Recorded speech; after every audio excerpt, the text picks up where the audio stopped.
Start. Good morning, everyone. My name is Prisha Rajendra Thakre. I am studying senior KG class, section Mogra. My school name is Kidji Vandal School. I am 5 years old.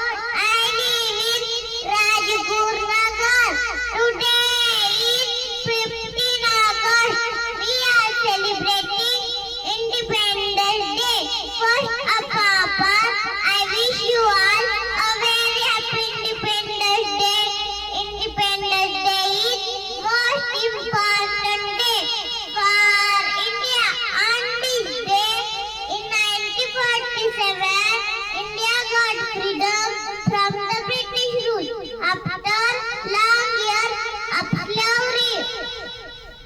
Our great freedom fighters devoted their whole life for the independence of our country. So we must respect all of them. It is a national